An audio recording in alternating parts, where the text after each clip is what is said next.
হালাল উপার্জন সম্পর্কে। ধন সম্পদ আল্লাহ রাব্বুল আলামিনের, আমাদের হাতে আল্লাহ রাব্বুল আলামিন আমানত রেখেছেন। কোরআনে কারিমে আল্লাহ রাব্বুল ইরশাদ করেছেন, ওয়া আতুহুম মিন মালিল্লাহিল্লাযী আতাকুম। সূরা নূরে আল্লাহ ইরশাদ করেছেন, তোমরা দাও অন্যদেরকে, যারা অভাবী তাদেরকে, যাদের ক্ষেত্রে তোমাদের দায়িত্ব রয়েছে তাদেরকে। এক শ্রেণীর মানুষ আছে, তাদের ভরণ পোষণের দায়িত্ব রয়েছে, স্ত্রী, ছেলে মেয়ে, বৃদ্ধ বাবা মা ইত্যাদি, তারাও তাতে সামিল, এবং যারা অভাবী মানুষ তারাও সামিল। ওয়া আতুহুম মিন মালিল্লাহ, কার ধন সম্পদের কথা আল্লাহ বলেছেন? আপনার আমার ধন সম্পদ নেই। ধন সম্পদ হচ্ছে মালুল্লাহ, আল্লাহর সম্পদ। সেখান থেকে দাও যা তোমার কাছে আমানত রাখা হয়েছে। আল্লাযী আতাকুম, আল্লাহ যা তোমাকে দিয়ে রেখেছে। প্রথম এই ক্ষেত্রে আমাদেরকে মনে রাখতে হবে, আমাদের কাছে যা কিছু আছে অথবা আসতেছে, যা কিছু আছে আর যা আসছে প্রতিদিন, এটি আল্লাহর পক্ষ থেকে আমাদের কাছে আমানত। সুতরাং আমানত রক্ষা করা ফরজ। আমানতে খেয়ানত হারাম, এবং আমানতের যথাযথ রক্ষা হচ্ছে যেইভাবে আল্লাহ রাব্বুল আলামিন সেটা নিয়ে আসতে বলেছেন, উপার্জন করতে বলেছেন, সেইভাবে উপার্জন করা। আর যেখানে আল্লাহ রাব্বুল আলামিন ব্যয় করাকে পছন্দ করেছেন, অনুমতি দিয়েছেন, সেখানে খরচ করা।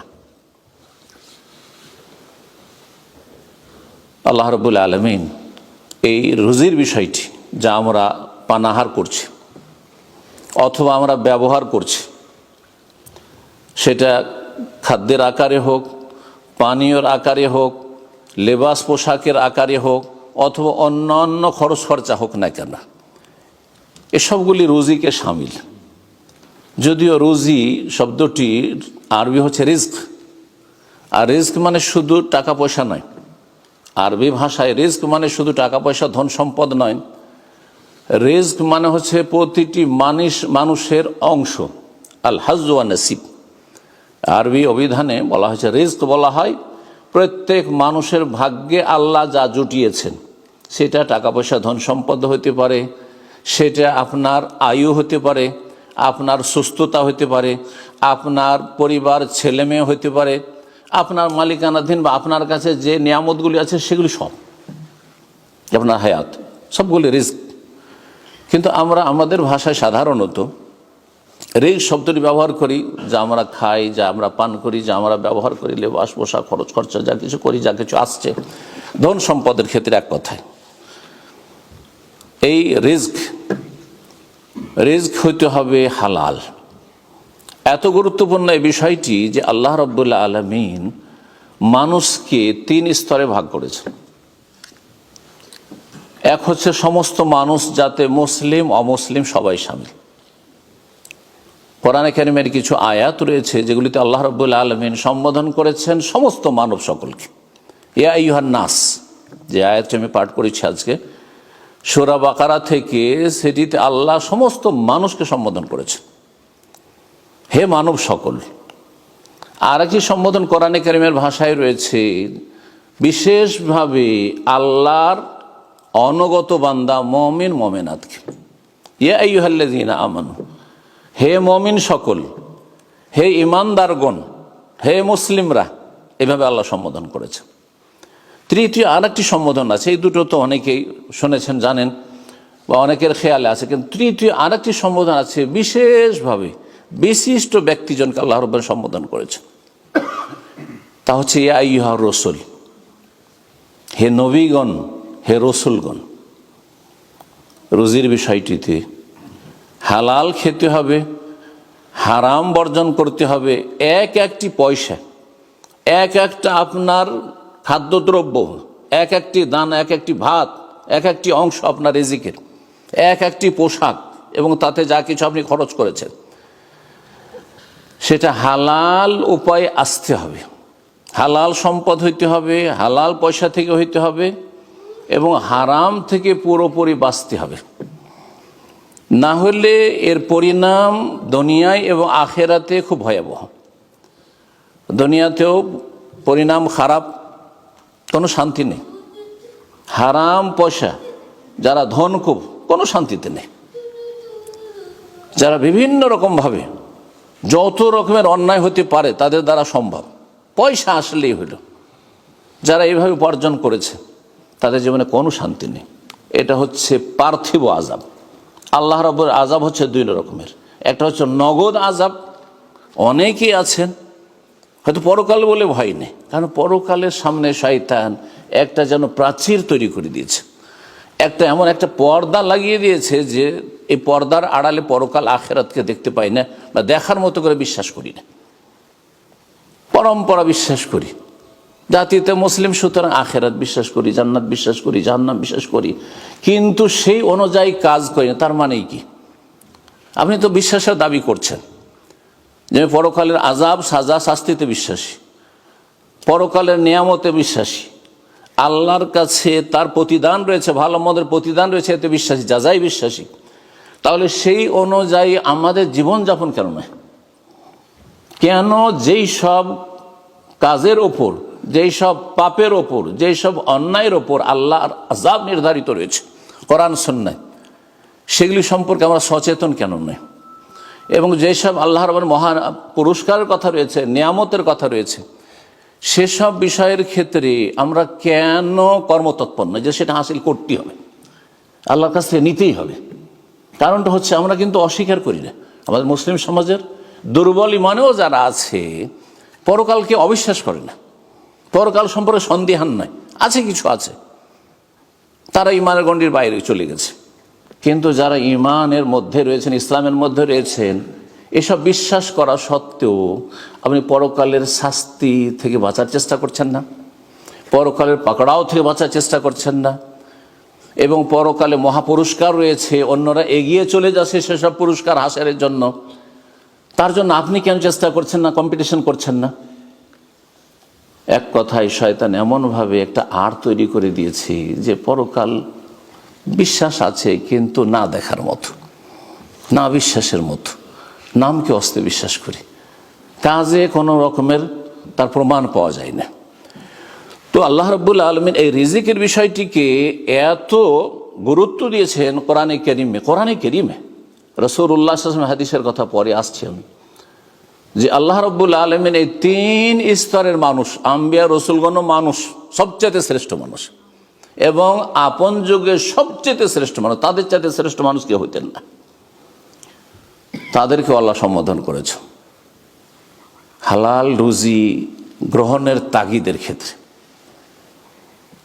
এবং তারপরে ভালো আমল করুন, তাহলে আমলগুলি কাজে আসবে। মুমিনদেরকে আল্লাহ সতর্ক সাবধান করেছেন, সম্বোধন করেছেন যে হালাল খাও, তাহলেই শুকরিয়া আদায় হবে, আর শুকরিয়া আদায় হলেই নিয়ামত টিকে থাকবে, না হলে নিয়ামত নষ্ট হয়ে যাবে। শুকরিয়া আদায় করলে নিয়ামত স্থায়ী হয়, আর শুকরিয়া আদায় না করলে নিয়ামত অস্থায়ী, ক্ষণস্থায়ী, আজকে আছে কালকে নেই, সকালে আছে বিকালে নেই। কল্পনাই করতে পারেন না যে এরা আকাশ থেকে যেন এমনভাবে আছাড় খেয়ে পড়লো ধস নামার মতো হঠাৎ করে। মানুষ কল্পনা করতে পারে না যে এরা এত সুখের জীবন কোথায় কোথায় চলে গেল তাদের জীবনগুলি। এটা হচ্ছে শুকরিয়া আদায় না করার ভয়াবহ পরিণাম। আর হালাল রুজি ভক্ষণ করা মানে শুকরিয়া আদায় করা। হারাম যদি আপনি হারামের সংমিশ্রণ ঘটান, হালালও খাচ্ছেন হারামও খাচ্ছেন। অধিকাংশ মুসলিমদের অবস্থা যে হালালও খায় হারামও খায়। এটা তো অমুসলিমেরা অনেকে, কিছু হালাল উপার্জন আছে, তারা বৈধ, মেহনত পরিশ্রম করছে, শ্রম দিচ্ছে, আর তারপরে আয় ইনকাম করছে। আর কিছু আছে অবৈধ, শুধু পার্থক্য হচ্ছে কম আর বেশি, কারো রুজি হারাম বেশি, কারো হালাল বেশি, এই পার্থক্য। তো এইরকম যদি আমাদেরও জীবনযাপনটা হয়, আমাদের রুজির অবস্থা হয়, তাহলে তো পার্থক্য কোথায় থাকলো? কোরআনের এই তিনটি আয়াতের কথা বলি। আল্লাহ রাব্বুল আলামিন ইরশাদ করেছে, ইয়া আইয়ুহান নাস, হে মানব সকল, কুলু মিম্মা ফিল আরদে হালালান তাইয়্যিবা। সমস্ত মানুষকে আল্লাহ রাব্বুল আলামিন, যত ধর্ম অবলম্বী রয়েছে, মুসলিম অমুসলিম, বিশ্বাসী অবিশ্বাসী, আস্তিক নাস্তিক, সবাইকে আল্লাহ রাব্বুল সম্বোধন করেছে ইয়া আইয়ুহান নাস, হে মানব সকল। আদম থেকে শুরু করে কিয়ামত পর্যন্ত যত মানুষ, সবাইকে এই সম্বোধন করা হয়েছে। কুলু মিম্মা ফিল আরদ, তোমরা খাও, ভক্ষণ করো। মিম্মা ফিল আর পৃথিবীতে যা কিছু আছে তা হতে, পৃথিবী থেকে আমাদেরকে খেতে হবে, রোজির তলাশ সেখানেই করতে হবে। মিম্মা ফিল আর হালালান তয়্যিবা, তাগিদ, শুধু হালাল বলে যথেষ্ট ছিল। হালাল খাও, যেমন আমরা বলছি ভাই হালাল খাবেন, হারাম খাবেন না। আল্লাহ বলছে হালালান তয়্যিবান, হালাল বৈধ খাও এবং পাক পবিত্র খাও। তাহলে হালালের বিপরীত হচ্ছে হারাম, হারাম খাবে না। তয়্যিবাতের বিপরীত হচ্ছে খাবাইস। সূরা আরাফে আল্লাহ রাব্বুল আলামিন নবী মুহাম্মদ সাল্লাল্লাহু আলাইহি সাল্লামের প্রেরণ, তাকে কেন আল্লাহ পাঠালেন নবী করে, এবং তার মিশনটা কি, তার দাওয়াত কি, তাকে কি জন্য আল্লাহ, কি কাজে আল্লাহ পাঠিয়েছেন, এই মর্মে আল্লাহ রাব্বুল বলছেন ইউহিল্লু লাহুমুত তাইয়্যিবাত ওয়া ইউহাররিমু আলাইহিমুল খাবায়েস। তাদের জন্য, মানব জাতির জন্য পাক পবিত্র তয়্যিবাতগুলিকে, যেগুলি তাদের জন্য পাক পবিত্র, যেটা হালাল বৈধ সেটা পাক, যেটা হারাম সেটা হচ্ছে খবিস, নোংরা, যেটা মানুষের ঈমানের ক্ষতি করে, পরকালের ক্ষতি করে, অথবা শরীর স্বাস্থ্যের ক্ষতি করে, পরিবারের ক্ষতি করে, ছেলে মেয়েদের ক্ষতি করে, পরিণামকে ধ্বংস করে, ভবিষ্যৎকে ধ্বংস করে, সেগুলি হচ্ছে খাবাইস। আশা করি আমার কথাগুলি বোঝার চেষ্টা করবে। কিছু কিছু জিনিস আছে হয়তো বাহ্যিক তো খবিস মনে হয় না, ভালো তো, টাকা পয়সা কিন্তু বিভিন্ন হারাম পন্থাতে উপার্জন করছেন। একজন হালাল রোজগার করছে, আপনি হারাম, দেখতেও টাকা পয়সাতে একই রকম দুটো, কিন্তু একজনেরটা হচ্ছে তয়্যিবা, তার একজনেরটা খাবাইস। কি করে আপনি পার্থক্য করবেন? কারণ তাতে ওই যে হারাম খাচ্ছেন, হারাম উপার্জন করলেন আপনি, ইনকাম সোর্স হচ্ছে আপনার হারাম, সুতরাং আপনি আপনার পরকালকে ধ্বংস করলেন, আপনি আপনার ইবাদত বন্দেগী ধ্বংস করলেন, আপনি আপনার জীবনে শরীরে যে সুস্থতা থাকতো, বরকত থাকতো, আপনার স্ত্রী ছেলে মেয়ে যে ভালো হইতো এবং তারা যে নেক জীবন যাপন করতো, তাদের জীবনে আল্লাহর পক্ষ থেকে আসমান জমিন থেকে বরকতের রাস্তা খুলে দেওয়া হইতো, সেসবগুলি বন্ধ করে দিন আপনি এই খাবাইস, হারাম খাওয়ার কারণে। এই জন্য বললাম যে খাবাইস সেগুলি, যেগুলি অনেক জিনিস আছে যেমন মানুষ আমার হালাল পয়সা দিয়ে কিনে খাচ্ছি, ধূমপান করছেন, জর্দা খাচ্ছেন, তামাক জাতীয় জিনিস ব্যবহার করছেন, আমি হালাল পয়সা দিয়ে, আমি হালাল রোজগার করছি, যেই পয়সা দিয়ে আমি এগুলো কিনেছি সেই পয়সাটা তো হালাল। কিন্তু আপনি যেটা খাচ্ছেন বা যেটা আপনি পান করছেন সেটা হচ্ছে খাবাইস। কেন? এটা আপনার শরীর স্বাস্থ্যকে ধ্বংস করছে ধীরে ধীরে, মন্থর গতিতে। আপনার পাশে যারা বসবাস করে, আপনার স্ত্রী সবসময় কাছাকাছি থাকে, আপনার কচি কাচাগুলি সবসময় আপনার চারপাশে ঘোরাফেরা করে, তাদের শরীর স্বাস্থ্যকে ধ্বংস করছে, হ্যাঁ, সমাজকে দুর্গন্ধযুক্ত করছে, আবহাওয়াকে দূষিত করছে, আর বিভিন্ন রকমের যে ক্ষতি, ভয়াবহ ক্ষতির দিক রয়েছে, আর আখিরাত তো খারাপ হচ্ছে।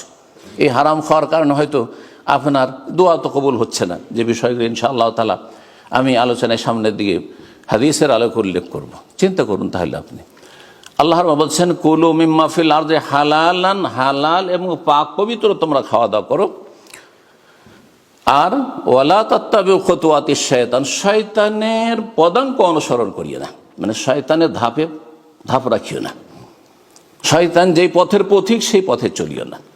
পাশাপাশি দুটো কথা বলায় আপনি একটু চিন্তা করে দেখুন, কোরআন, এটাকে তাদাব্বুরে কোরআন বলা হয়, কোরআন নিয়ে একটু গভীরভাবে চিন্তা করে দেখেন। হালাল পাক পবিত্র খাও, শয়তানের পদাঙ্ক অনুসরণ করিও না। তার মানে যদি হালাল না খাও, হারাম খাও, তয়্যিবাত না খেয়ে যদি খাবাইস, নোংরা জিনিস খাও, মদ পান করো, শুকুরের গোস্ত খাও, অথবা মদ আর শুকুর যেখানে আপনার পরিবেশন করা হয় সেখানে আপনি সেবা দিয়ে, শ্রম দিয়ে যদি উপার্জন করেন, তাহলে আপনি কি করলেন? শয়তানের পদাঙ্ক অনুসরণ করলেন। বেলা তাত্ত্বিক হতো আছে শয়তান। যখন হালাল খেলেন না, যখনই আপনি পাক পবিত্র খেলেন না, তখন আপনি শয়তানের অনুসারী হয়ে গেলেন। কোরআনের ভাষায় আল্লাহ বলছে বেলা তাত্ত্বিক হতো আছে শয়তান, আর শয়তানের পেছনে পেছনে চললে। ইত্তেবা মানে কি? ফলো করা।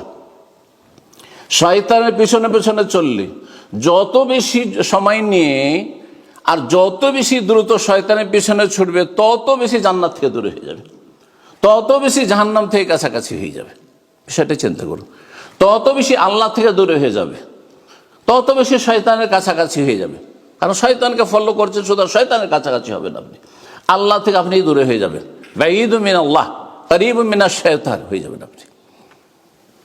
ওয়ালা তাত্তাবিউ খুতুওয়াতিশ শাইতান, কেন শয়তান কখনো আদম সন্তান কল্যাণ চায়নি, চাইবে না, দুশমন। ইন্নাহু লাকুম আদুউন, শয়তান হচ্ছে প্রকাশ্য দুশমন। আল্লাহ রাব্বুল আলামিন শত্রু সম্পর্কে স্পষ্ট ভাষায় শুধু দুশমন বলছেন না, মুবিন, ক্লিয়ার দুশমন, যাকে চেনা যায়। আর দুনিয়াতে যদি মানুষ দুশমন থাকে বা জিন দুশমন থাকে, তো জিন দেখতে পান না যে অনেক দুশমন জিন আছে আপনার বাড়ির আশেপাশে, অথবা আপনার ঘরে অবস্থান করছে, ছেলে মেয়েদের ক্ষতির চেষ্টা করছেন, আপনার ক্ষতি করার চেষ্টা করছে, দেখতে পাচ্ছেন না। তাহলে প্রকাশ্য দুশমন নয়। আল ওয়াসওয়াস আল খান্নাস, আত্মগোপনকারী। মানুষ দুশমন দুই রকম আছে, কিছু প্রকাশ্য দুশমন জানা আছে যে এরা আমার শত্রু, এরা আমাদের শত্রু, সুতরাং এদের কাছ থেকে কখনো কল্যাণ আশা করা যায় না। যদি জানা থাকে যে প্রকাশ্য শত্রু, তাহলে আগে থেকে কিন্তু সতর্ক সাবধান, কখনো ক্ষতি হতে দেবেন না, ও ধারে কাছে যাবেন না, অনেক দূর দিয়ে চলে যাবেন, ও দূরে থাকার চেষ্টা করবেন। আর যদি এমন মানুষ শত্রু হয় যাকে আপনি দোস্ত মনে করছেন, যাকে আপনি প্রিয়জন মনে করছেন যে ভালো মানুষেরা, অথবা এদের সম্পর্কে জানা, ভালো মন্দ কোনোটাই জানা নেই, স্বাভাবিক রাস্তাঘাটে চলাফেরা করছেন, এক মানুষ রাস্তা পথে আপনার পাশ দিয়ে ক্রস করছে, ভালো যাচ্ছে মন্দও যাচ্ছে, কিন্তু আসল হচ্ছে যে সে আমার ক্ষতি করবে না, আমি তার ক্ষতি করবো না, সে তার কাজে যাচ্ছে, আমি তার কাজে যাচ্ছি, জানা নেই যে এ শত্রুতা করে দেবে, তাহলে অনেক সময় ক্ষতির সম্মুখীন হতে পারে। তাহলে যেখানে আপনার শত্রু কিছু জানা আছে, প্রকাশ্য কিছু জানা নেই, সেখানেও ক্ষতির আশঙ্কা রয়েছে। তাহলে যেখানে আল্লাহ স্পষ্ট করে দিয়েছেন যে শয়তান মানেই তোমার প্রকাশ্য শত্রু। মানুষের মধ্যে যে দুই ভাগ আছে, কিছু তোমার দোস্ত আছে, কিছু দুশমন আছে, শয়তানে এমন ভাগ নেই কিন্তু। ইন্নাহু লাকুম আদুউম মুবিন, সুতরাং শয়তানের কখনো অনুসরণ করিয়েন না। আল্লাহ রাব্বুল আলামিন সূরা বাকারার এই আয়াতটি ছিল 168, 172 আল্লাহ বলছেন মুমিনদেরকে সম্বোধন করে, আমরা আপনারা মুমিন মুমিনাত, ইয়া আইয়ুহাল্লাযীনা আমানু, হে ঈমানদারগণ, কুলু মিন তাইয়্যিবাতি মা রাযাকনাকুম, তোমরা খাও। একই কথা, সেখানে কুলু বলা হয়েছে সমস্ত মানব সকলকে, এখানে কুলু, খাও, তোমরা আহার গ্রহণ করো। মিন তাইয়্যিবাতি মা রাযাকনাকুম, যে রিজিক পৃথিবীতে দিয়েছি, যে অংশটুকু দিয়েছি, তার থেকে তয়্যিবাতগুলি, পাক পবিত্রগুলি। খাবায়েস খাবে না, নোংরা খাবে না, হারাম ভক্ষণ করবেন না। তারপরে ওয়াশকুরুলিল্লাহ, তারপরে আল্লাহর শুকরিয়া আদায় করো। তাহলে বোঝা যাচ্ছে যে শুকরিয়া আল্লাহর কাছে গ্রহণযোগ্য হওয়ার জন্য শর্ত হচ্ছে যে পাক পবিত্র খেতে হবে।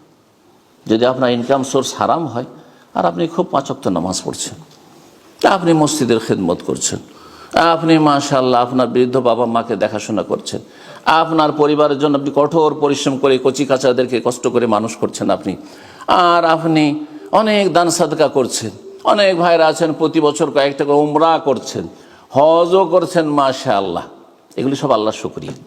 আল্লাহর শুকরিয়া আদায় করতে হয় অন্তর দিয়ে, আল্লাহর শুকরিয়া আদায় করতে হয় জবান দিয়ে, আল্লাহর শুকরিয়া আদায় করতে হয় আমলের মধ্যে অঙ্গ প্রত্যঙ্গ দিয়ে।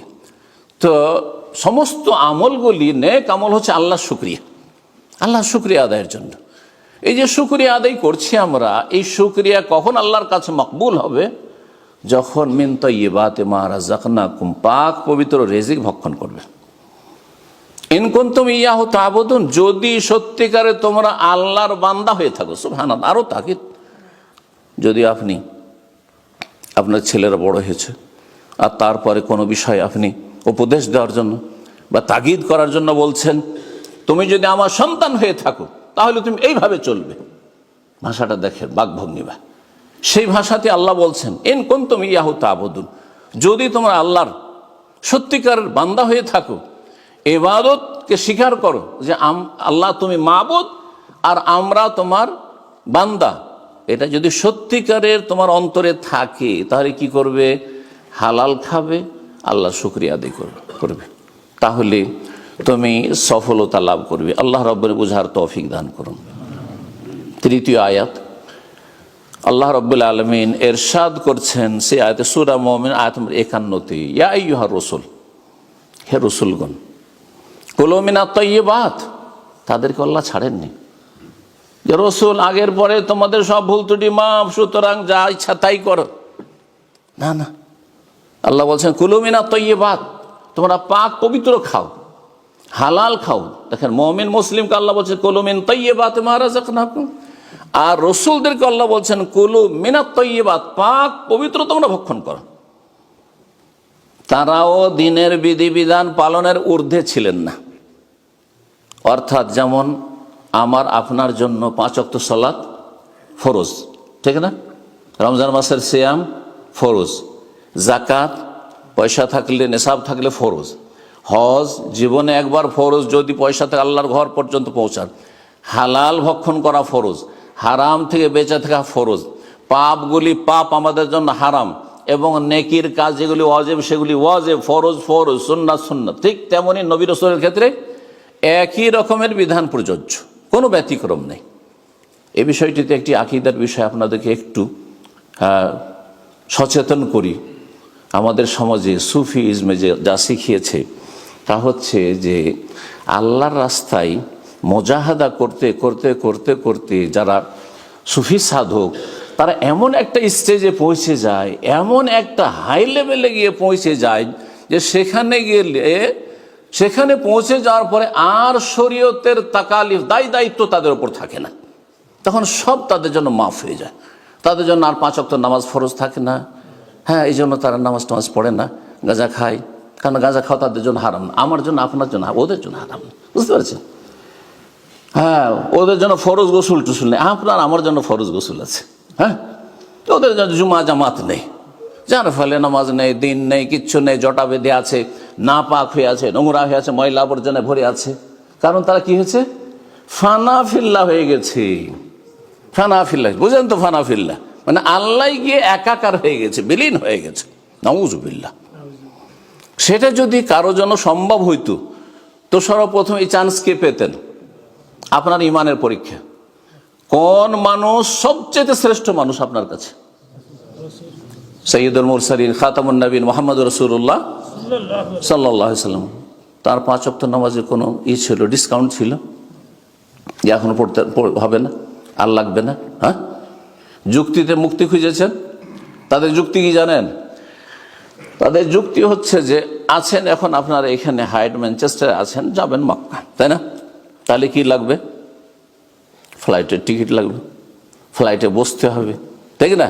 আর তারপরে গিয়ে জিদ্দা ল্যান্ড করতে হবে, তারপরে সেখান থেকে আপনাকে কোনো একটা কিছু নিতে হবে, সেখান থেকে আপনি ট্রেনে যান আর আপনি ট্যাক্সিতে যান, যাতেই যান না কেন, তারপরে মক্কা পৌঁছিবেন।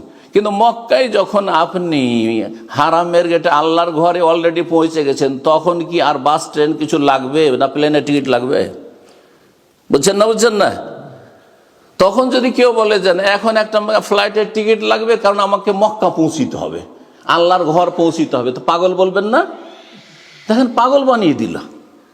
হ্যাঁ, কোরআন সুন্নাহর অনুসারীদেরকে যুক্তি দিয়ে, ইবলিশি যুক্তি দিয়ে পাগল বানিয়ে দিল। বুঝতে পেরেছেন কথা?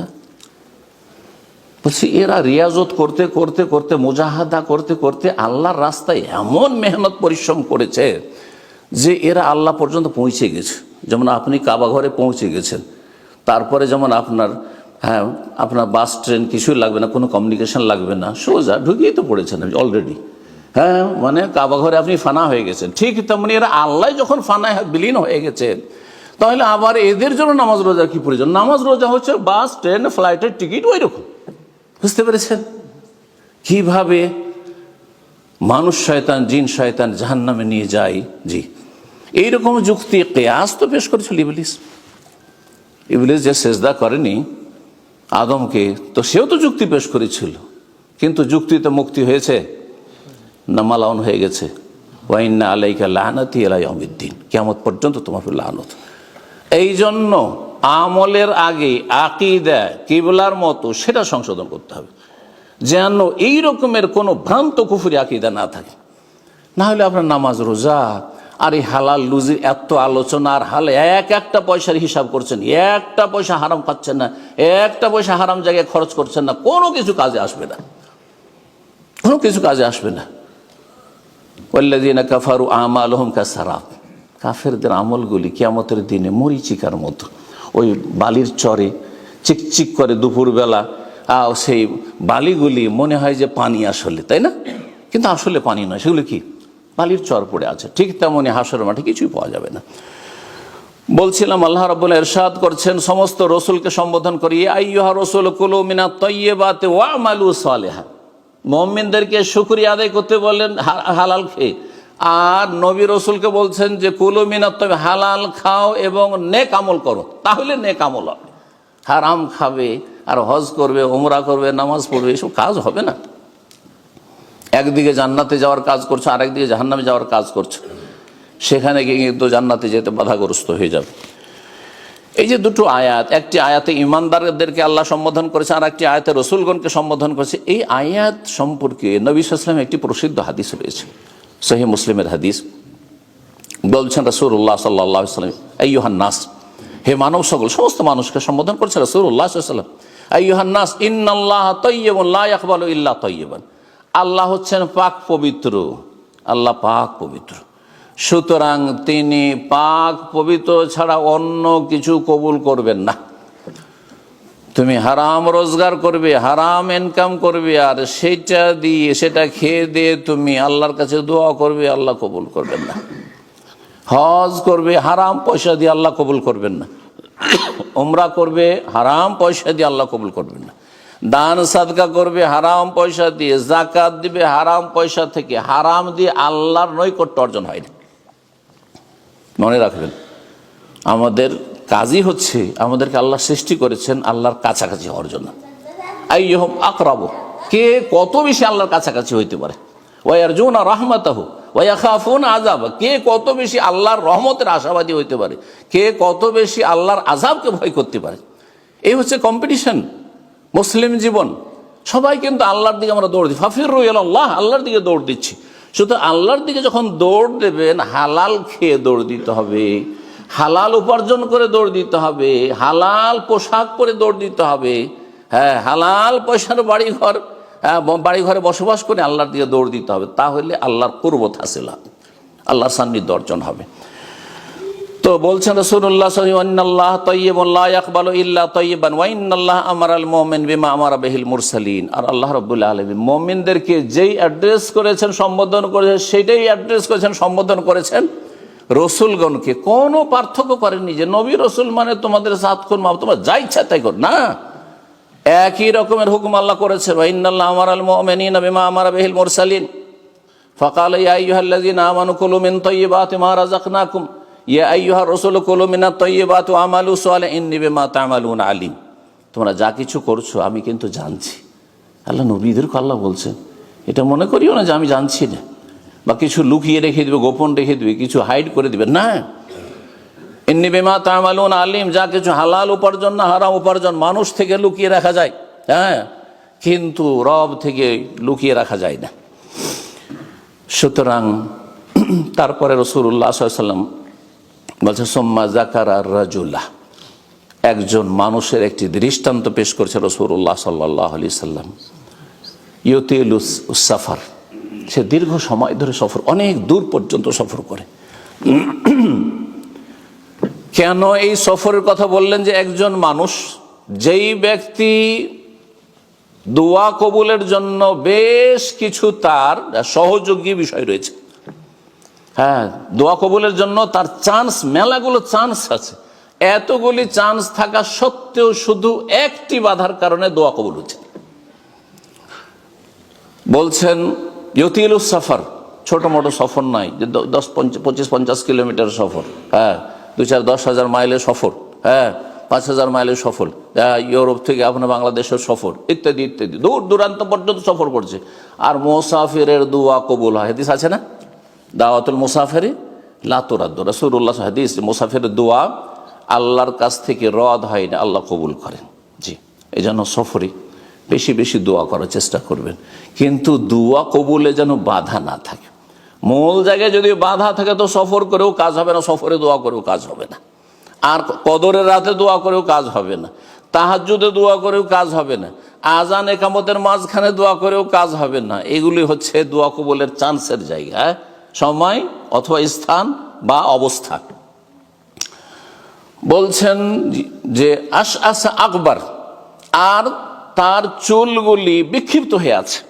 এমন নয় যে চুল স্টাইল করে রেখেছে আর চুলের ভালো মেকআপ করে রেখেছে আর তার সুন্দর করে সিথি করে রেখেছে আর এক স্মার্ট হয়ে আছে যাতে করে অহংকার চলে আসে। উদ্দেশ্য হচ্ছে ধুলো ধূসরিত আকবার, ধুলো গোটা শরীরে ময়লা ধুলো ধূসরিত আছে, সাদা সেদ একজন গরিব মানুষের মতো হয়ে আছে, ফকিরের মতো হয়ে আছে, আর চুলগুলি বিক্ষিপ্ত আছে, কতদিন থেকে হয়তো চিরুনি করেনি আর চুলের কোনো যত্ন নেয়নি। এইরকম অবস্থায় থাকা মানে সেই ব্যক্তি হচ্ছে অহংকার মুক্ত। আর যে অহংকার মুক্ত থাকে তার দোয়া কবুলের চান্স আছে। ভিতরে যদি অহংকার কাজ করে, খুব দোয়া করছেন আল্লাহর কাছে, কিন্তু আপনার মধ্যে অহংকার আছে যে আমার আর্থিক সাপোর্টের জন্য আমার বিল্ডিং থেকে ভাড়া আসছে, আর আমার পার্মানেন্ট একটা ইনকাম সোর্স আছে, অথবা আমার অমুক অমুকের সাথে বড় বড় ব্যক্তির সাথে বড় বড় নেতাদের সাথে আমার সুসম্পর্ক আছে, যার ফলে কখনো বড় বড় পয়সা ধনকুপ আমার হাতের মুঠে, সুতরাং আমার কোনো অসুবিধা হবে না। আমার এই বড় বড় ছেলেরা এখন সবাই স্বাবলম্বী হয়ে গেছে, চাকরি বাকরি করছে, সুতরাং আমি বসে বসে খেতে পারবো। তা আল্লাহর উপরে ভরসার পরিপন্থী কথা বলে রাখেন। আপনি গায়রুল্লাহর উপর আস্থা করেছেন, আপনার সম্পর্ক তাল্লুকুল কলবে গায়রিল, এটি আর একটি শিরক, যেটা অনেক কোরআন সুন্নাহর অনুসারীরা কিন্তু এটা খেয়াল রাখেন না। আমি এই কথাটি এই জন্য তাকিদের সাথে বলবো যে আমরা মাজারের শিরক থেকে খুব সতর্ক করি, আর সতর্ক অনেকে মাশাআল্লাহ কোরআন সুন্নাহ অনুসারী হয়েছেন। মাজার সংক্রান্ত শিরকে যাবেন না, আপনি ওই মূর্তি পূজার শিরকে যাবেন না, কাফেরদের আপনি ওই সব পুজো পাঠ আর ওই সব উপাসনায় যাবেন না, আপনি ওগুলো থেকে অনেক দূরে, বেদাত থেকে অনেক দূরে। কিন্তু এদিকে দেখা যাচ্ছে যে আপনার কলব আল্লাহ তাআলা অন্যের সাথে সম্পৃক্ত হয়ে ঝুলে আছে। এটাকে বলা হয় তাআল্লুকুল কলবে গায়রিল্লাহ। না, দুনিয়ার কোনো মাধ্যম ওসিলার উপর কখনো আপনি আস্থা ভরসা করবেন না। যদি আপনার ভিতর হয়তো আপনি খুব দোয়া করছেন, বাহ্যিক দোয়া, খুব সুন্দর দোয়া করছেন আল্লাহর কাছে, কিন্তু ভিতর আপনার মধ্যে একটা জিনিস কাজ করছে যে আমি যথেষ্ট ইনকাম করে, অনেক প্রপার্টি দেশে আছে, কিছুই যদি না থাকে সেটা দিয়ে চলে যাও, তাহলে গায়রুল্লাহর সাথে আপনার অন্তরে সম্পৃক্ততা, এটা একটা শিরক। এই শিরক অচেতনভাবে অনেকে শিরক করে ফেলছেন, আপনি কলবে আপনার শিরক লুকায়িত আছে। সুতরাং এই ক্ষেত্রে আরও বেশি কলবের ক্ষেত্রে যত্নবান হইতে হবে, কলবকে শিরক মুক্ত করতে হবে, হৃদয় যেন আল্লাহর সাথে সবসময় সম্পৃক্ত থাকে। লা হাওলা ওয়ালা কুওয়াতা ইল্লা বিল্লাহ মানে কি, আমার কোনো ক্ষমতা নেই, যা কিছু আছে এগুলো আল্লাহ নিয়ে নিতে পারেন, এগুলো আমার কাজে নাও আসতে পারে, জি সব সময় আল্লাহ অভিমুখী হইতে হবে। তো আল্লাহ রাব্বুল যেন আমাদেরকে সত্যিকারের তাওহীদ সুন্নাহর অনুসারী হওয়ার তৌফিক দান করেন, এবং সমস্ত রকমের শিরক, জাহেরি বাতেনি যত রকমের শিরক রয়েছে সমস্ত শিরক থেকে আর গায়রুল্লাহর উপর আস্থা ভরসা থেকে আল্লাহ রাব্বুল আমাদেরকে মুক্তি লাভের তৌফিক দান করেন। বলছেন রাসূলুল্লাহ সাল্লাল্লাহু আলাইহি ওয়াসাল্লাম, এই লোক, যেই লোকের দৃষ্টান্ত দিচ্ছেন, সেই লোক লম্বা সফর করে আসছেন, চুলগুলি সব বিক্ষিপ্ত হয়ে আছে, শরীর ধুলো মেখে আছেন, অহংকার মুক্ত হয়ে আছে, আর ইয়ারফা ইয়াদাইহি ইলাস সামা, হাত তুলে দোয়া করছে। যেই সব জায়গাগুলিতে নবী সাল্লাল্লাহু আলাইহি সাল্লামের বিশেষ কোনো দোয়া হেয়ানা নেই, ওই জায়গাগুলি নবী সাল্লাল্লাহু আলাইহি জীবনে এসেছে এমন নয়, যদি এসেছে নবী সাল্লাল্লাহু আলাইহি জীবনে আর তিনি সেই জায়গাগুলিতে হাত তুলে দোয়া করেননি, তাহলে আপনি দোয়া করতে পারবেন না, হাত তুলে করবেন না। এই ফর্মুলাটা জানেন, কারণ অনেকের সংশয় যে হাত তুলে দোয়া করলে তো দোয়া কবুল হওয়ার সম্ভাবনা বেশি, তো আমি ফরজ নামাজের পরে যদি হাত তুলে দোয়া করি তো অসুবিধাটা কি? তার উত্তর হচ্ছে যে নবী সাল্লাল্লাহু আলাইহি ওয়াসাল্লাম 5 ওয়াক্ত সালাত পড়েছেন, পড়েন নাই? সালাম ফিরে বসেছেন না? বসার পরে নবী সাল্লাল্লাহু আলাইহি ওয়াসাল্লাম কি হাত তুলে দোয়া করে সালাম ফিরার পরে, না দোয়াগুলি সালাম ফিরার আগে করেছেন? আপনাকে এই বিষয়টা বুঝতে হবে। সালাম ফেরার আগের সময়টা হচ্ছে দোয়ার জায়গা, দোয়ার সময়, আর সালাম ফেরার সময় বা পরের সময়টা হচ্ছে জিকিরের সময়। এই দুটো বিষয় যদি বুঝে নেন যে সালাম ফেরার পরে জিকিরের ক্ষেত্র, এটা ফিল্ড, এটা দোয়ার জায়গা নয়, আর সালাম ফেরার আগের সময়টি হচ্ছে আত্তাহিয়াত দোয়া, দুরুদও দোয়া, দুরুদ আর আত্তাহিয়াত নবীর জন্য দোয়া, আর আল্লাহ নেক বান্দাদের জন্য দোয়া, আর তারপরে নিজের জন্য ওয়ালিয়াতাখাইয়ার মিনাল মাসআলাতি আজাবাহু ইলাইহি, যা দোয়া আপনার পছন্দনীয়, দুনিয়া চান, আখেরাত চান, হালাল চান, ব্যাস, এটা হচ্ছে দোয়ার জায়গা। তারপরে সেখানে শুধু একে একে যদি হয়তো মাঝে মধ্যে নাই করলেন, কিন্তু সেটা জায়েজ হয়তো একে একা কখনো কখনো আপনি সুন্নতের পরেও করলেন, কখনো তো নফলের পরে করলেন, এমনিও করলেন, যে কোনো সময়। কিন্তু সেটাকে আরো বিশেষ একটা পদ্ধতি দিলেন যে আপনি একা দোয়া করবেন না, সম্মিলিত দোয়া করবে, একসাথে দোয়া। এই সম্মিলিত এর দলিল দিতে হবে, একটা সহিহ হাদিস দিতে হবে যে একসাথে দোয়া করা। যুক্তি দিয়ে জায়েজ বললে হবে না, যুক্তিতে মুক্তি খুঁজলে হবে না, না হলে বিভ্রান্ত হবেন আপনি, কোরআন সুন্নাহ থেকে দূরে সরে যাবেন। যে একবার নবী সাল্লাল্লাহু আলাইহি সাল্লাম সহিহ হাদিস দ্বারা প্রমাণিত যে তিনি দোয়া করছেন আর সাহাবীরা আমিন আমিন বলছেন ফরজ নামাজের পরে। যখন এটার প্রমাণ নেই, তাহলে এইভাবে সম্মিলিত মোনাজাত ফরজ সালাতের পরে ইমাম দোয়া করবেন আর আপনারা সবাই আমিন আমিন করবেন, অথবা নবী সাল্লাল্লাহু আলাইহি সাল্লাম এইরকম দার্স দিয়েছেন, মজলিস করেছেন, মজলিস শেষ হইল আর দেশে যে মোনাজাত শুরু হইল। নবী সাল্লাল্লাহু আলাইহি সাল্লাম জীবনে অনেক মজলিস করেছেন, মজলিসের শেষে দোয়া করছেন নবী আর সাহাবীরা আমিন আমিন বলছেন, একবার জীবনে করেছেন, প্রমাণ দিতে পারবেন? যদি না তো করবেন না, এটাই সুন্নাত। আর প্রমাণ নাই তারপরে করবেন তাহলে বিদআত। কিন্তু এমনি সময়, যে কোনো সময়, আমি সাধারণ সময় যে কোনো সময় আমি দোয়া করব, এমনিতে আমি মসজিদে বসে আছি, হাত তুলে দোয়া করব। বিনা হাত তুলে দোয়া করা তার চাইতে বেশি ভালো হচ্ছে, কবুলের চান্স হচ্ছে হাত তুলে দোয়া করা। কখনো কখনো হাত তুলে দোয়া করবেন, কারণ হাত তুলে দোয়া করলে দোয়া কবুলের চান্স বেশি। ইয়ারফাউ ইয়াদাইহি ইলাস সামা, ওই ব্যক্তি ধুলো ধূসরিত মুসাফির আল্লাহর কাছে হাত তুলে দোয়া করছে, দোয়া কবুলের আর একটি চান্স। চতুর্থ চান্স হচ্ছে ইয়া রব্বি, ইয়া রব্বি, হে রব, হে রব বলে দোয়া করছে। কোরআনে যতগুলি দোয়া রয়েছে কোরআনী দোয়া অথবা নবী সাল্লাল্লাহু আলাইহি ওয়াসাল্লামের হাদিসের দোয়া দেখবেন, দুটো আল্লাহর নাম দিয়ে দোয়াগুলি রয়েছে, দুটো নাম দিয়ে। একটি হচ্ছে রব দিয়ে, রব্বি হাবলি মিনাস সালিহিন, হ্যাঁ, রব্বি ইশরাহ লি সদরি, তাই না? রব্বানা আতিনা ফিদ দুনিয়া, এক বচন নাহি বহু বচন হইল। আর না হলে আল্লাহুম্মা, আল্লাহ দিয়ে, আর না হলে আল্লাহর নাম দিয়ে দোয়া করছেন, আর না হলে রব বলে দোয়া করছেন। হাদিসের দোয়া পড়েন ইয়া খালিক, ইয়া মালিক, ইয়া রাজিক, এইভাবে দোয়া না। যদিও জায়েজ আছে আল্লাহর যে কোনো নাম দিয়ে আপনি দোয়া করেন, কিন্তু কোরআনী যে দোয়াগুলি, হাদিসের দোয়া যেগুলো দোয়ায়ে মাসুর, সেগুলি তো সবগুলিতে প্রায় অধিকাংশগুলিতে রব দিয়ে দোয়া রয়েছে, শুরু হচ্ছে, আর না হলে আল্লাহ দিয়ে শুরু হচ্ছে। আল্লাহুম্মা মানে ইয়া আল্লাহ, ইয়া আল্লাহ না বলে আল্লাহুম্মা আরবিতে করা হয়েছে। এই যে দোয়া ইয়া রব্বি, ইয়া রব্বি, তাহলে বোঝা গেল যে রব রব করে যদি আল্লাহকে ডাকে তো দোয়া কবুলের চান্স বেশি রয়েছে। এই লোকের দোয়া কবুলের চারটি তার কি রয়েছে, সহযোগী বিষয় রয়েছে, তার দোয়া কবুলের চান্স এতে রয়েছে। এই চার গুণ তার দোয়া কবুলের চান্স হওয়া সত্ত্বেও বাধা হচ্ছে একটি, সহযোগী বিষয় হচ্ছে চারটি দোয়া কবুলের সাপোর্টে, আর দোয়া কবুলে বাধা হচ্ছে একটি কি, ওয়ামাতামহু হারামুন ওয়া মালবাসুহু হারামুন ওয়া মাশরাবুহু হারামুন ওয়া গুযিয়া বিল হারাম, তার খাবারগুলি ছিল হারাম, যা খেত হারাম, মানে উপার্জন হারাম। মাশরাবু হারাম, যা পান করত, হ্যাঁ, তা হারাম, পানির বিল দিচ্ছেন হারাম পয়সা দিয়ে, হ্যাঁ, বা জুস খাচ্ছেন হারাম পয়সা, হ্যাঁ, চা খাচ্ছেন, কফি খাচ্ছেন হারাম পয়সা, হারাম উপার্জনে। ওয়ামালবাসু হারাম, লিবাস পোশাক যা পরে আছে হারাম। ওয়াগুযিয়া বিল হারাম, এক কথাই তার আহারই হচ্ছে হারাম, আহার হচ্ছে হারাম। এই নয় যে কখন হয়তো একবার হয়তো কখনো হারাম কিছুটা হয়ে গেছে, না, সংশোধন করে নিয়েছে, সেটা ভিন্ন বিষয়, তওবার রাস্তা খোলা আছে। কিন্তু সে অহরহ হারাম উপার্জন করতে আছে, হারাম পোশাক পরতে আছে, আর হারাম পান করতে আছে, তার রোজি রোজগার হচ্ছে হারাম। ফান্না ইউস্তাজাবু লিযালিকা, রাসূলুল্লাহ বলছেন যে এই লোকের দোয়া কেমন করে বা কবুল হবে, কেমন করে বা কবুল হবে?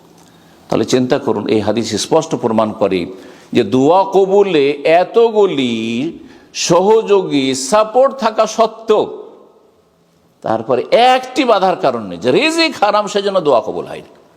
আজকাল অধিকাংশ মানুষরা আল্লাহর কাছে দোয়া করছেন, মুসলিম নির্যাতিত ভাই বোনদের জন্য কত দোয়া করছে মুসলিম বিশ্ব, কিন্তু কোনো কাজ হচ্ছে না। মেলায় জায়গায় ভেজাল রয়েছে, তার মধ্যে গুরুত্বপূর্ণ ভেজাল হচ্ছে অধিকাংশ মুসলিমদের রিজিকে ভেজাল, রুজিতে ভেজাল রয়েছে, যার ফলে দোয়া কবুল হচ্ছে না। ব্যক্তি জীবনে দোয়া করছেন আপনার ছেলে মেয়েগুলো যাতে নেক হয়, আর সুখে শান্তিতে পারিবারিক শান্তি যাতে পান, স্ত্রীটা যেন মনের মতো হয়, স্বামী যেন মনের মতো হয়, খুব দোয়া করছেন, কিন্তু রিজিক হচ্ছে হারাম। ফান্না ইস্তাজাবু লিজালি, এত দোয়া করছেন কিন্তু কি করে বা কবুল হবে?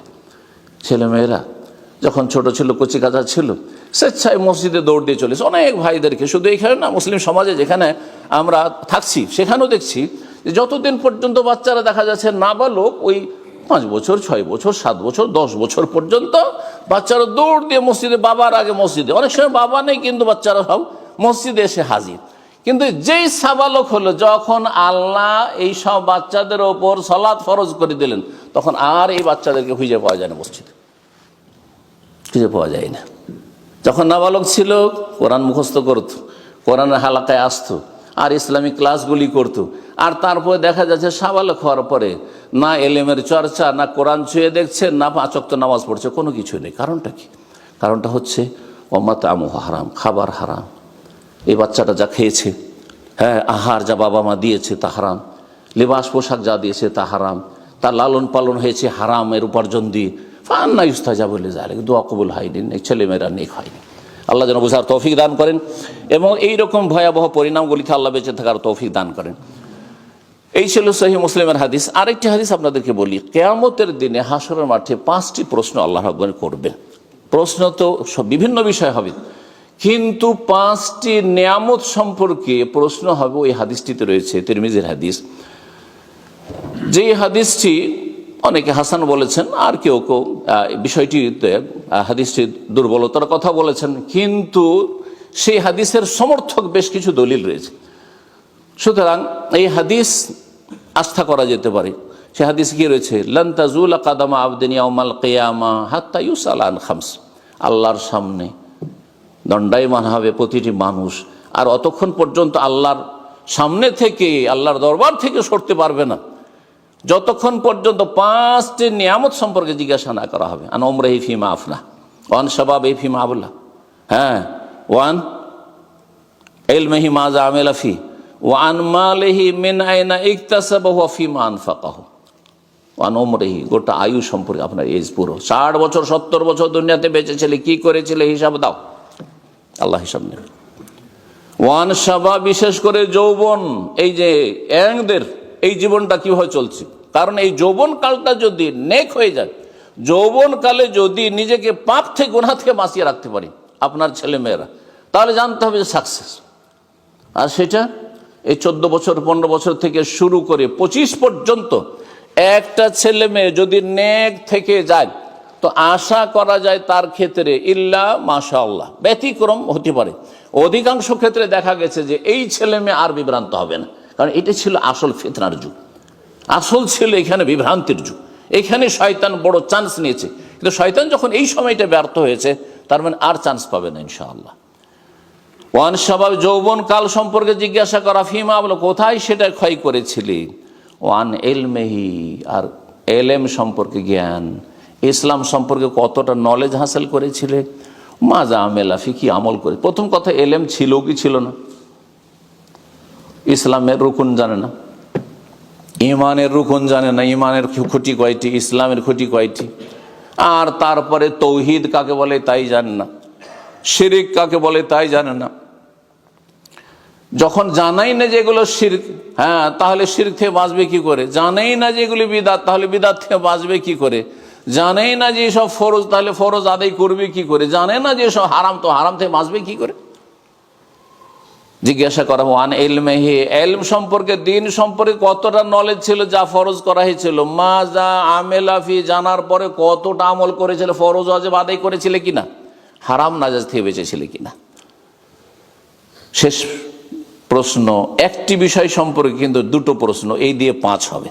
এই জন্য কোন কোন হাদিসে 4টি বিষয় সম্পর্কে জিজ্ঞাসা করা বলা হয়েছে। ধন সম্পদ সম্পর্কে 4 নম্বর, আর ধন সম্পদ নিয়ে 2টো প্রশ্ন হবে। মিন আইনা ইকতাসাবা, কোথা থেকে উপার্জন করে নিয়ে এসেছিলে, রোজগারটা কোথা থেকে এসেছিল। যে পয়সাটা পকেটে ঢুকেছিল বা তোমার ব্যাংকে ঢুকেছিল, সেটা হালাল না হারাম। চুরি করা তো নয়, সুদের পয়সা তো নয়, ঘুষের পয়সা তো নয়, হারাম শ্রম দিয়ে তো নয়, পাপের কাজে গুনার কাজে সহযোগিতা করে তো নয়, হ্যাঁ, হারাম ব্যবসা বাণিজ্য করে তো নয়, বেঈমানে আত্মসাৎ করে তো নয়, ধোঁকাবাজি করে তো নয়। হ্যাঁ, বন্ধকের, বিদেশে আছেন, প্রবাসে আছেন, জমি জায়গা সব বন্ধকে রেখে দিচ্ছেন, ওই বন্ধকের সুদ খেতে আছেন, বাঙালি সমাজের সুদ। জি, এই তো নয়। জি, মিন আইনা ইকতাসাব, কোথা থেকে উপার্জন করে নিয়ে এসেছিলি, অফিমান ফাঁকাও, এতেই যথেষ্ট নয়, আর খরচটা কোথায় করেছি। অনেকে আছেন যে হালাল রিজিক, রেজিক হালাল, ইনকাম সোর্স সব ঠিক আছে, কিন্তু খরচ করার ক্ষেত্রে লাগামহীন, বিভিন্ন পাপের কাজে খরচ করছেন, হারাম জায়গায় ব্যয় করছেন, অপচয় করছেন, অপব্যয় করছেন। অপচয় অপব্যয়কারী শয়তানের ভাই। দান করতে একটা টাকা পারছেন না আল্লাহর দিনের জন্য, আল্লাহর মসজিদের জন্য, আর দিনী প্রতিষ্ঠানের জন্য, দিনের খেদমতের জন্য, কিন্তু আপনি অঢেল ধন সম্পদ খরচ করছেন ছেলে মেয়েদের জন্য। যেখানে 10 টাকা যথেষ্ট হবে সেখানে আপনি 50 টাকা 100 টাকা খরচ করে দিচ্ছেন।